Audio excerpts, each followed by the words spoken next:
नमस्कार. नवीन वर्षाच्या सर्वांना खूप खूप शुभेच्छा. आपल्या YouTube चॅनलवर मी नवीन वर्षी एक नवीन सेगमेंट चालू करतो आहे, ज्याचं नाव आहे वन डे वन रील. इथून पुढे 1 महिनाभर मी रोज एक रील अपलोड करणार आहे, ज्यामध्ये की तुमच्या मुलांच्या, बाळांच्या आरोग्याबद्दल एक महत्त्वपूर्ण माहिती मी प्रत्येक रीलमध्ये सांगणार आहे. तर सुरू करूयात आजच्या पहिल्या भागाला वन डे वन रील. तर सर्वप्रथम बाळ जन्मल्यापासून सुरुवात करूयात. तर बाळ जन्मल्यावर काय महत्त्वाचं असतं त्यातली एक गोष्ट मी आता तुम्हाला सांगणार आहे. बाळ जन्मल्यानंतर सर्वात जास्त महत्त्वाच्या पहिल्या 10 दिवसामध्ये गोष्ट असते ती म्हणजे बाळाच्या नाळीची काळजी घेणं. बाळाची नाळ जी असते ती बाळाच्या पोटातील मोठ्या रक्तवाहिन्यांना जोडलेली असते. त्यामुळे जर बाळाच्या नाळेला जर इन्फेक्शन झालं तर ते इन्फेक्शन डायरेक्ट बाळाच्या रक्तामध्ये जातं आणि त्यामुळं बाळ अतिशय सिरियसली आजारी पडू शकतात. त्यामुळं पहिले 10 दिवस नाळीची काळजी घेणं महत्त्वाचं असतं. आता या नाळीची काय काळजी घ्यायची आहे?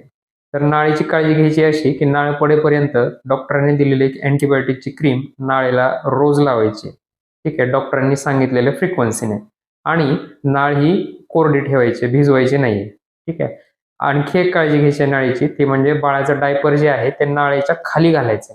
डायपरमध्ये नाळ जाऊ द्यायची नाही. नाहीतर काय होईल, बाळाच्या शी-शूने नाळ इन्फेक्ट होईल आणि ती शी-शू मधलं इन्फेक्शन नाळेतून रक्तामध्ये जाईल आणि बाळ आजारी पडेल. त्यामुळे डायपर नाळेच्या खालच्या भागामध्ये घालाय. आता ही नाळ पडेल कधी? तर बाळाची नाळ ही साधारण 10 दिवसाचं बाळ होईपर्यंत आपोआप पडते. आपण स्वतः ॲक्टिव्हली त्याला काही करावं लागत नाही. जर तुम्ही नाळीची काळजी घेतली तर बाळाला नाळीमधून किंवा बेंबीमधून इन्फेक्शन नाही होणार आणि नाळ आपोआप गळून पडेल. तर अशीच एक महत्त्वाची माहिती घेऊन उद्याच्या रीलमध्ये भेटूया. धन्यवाद.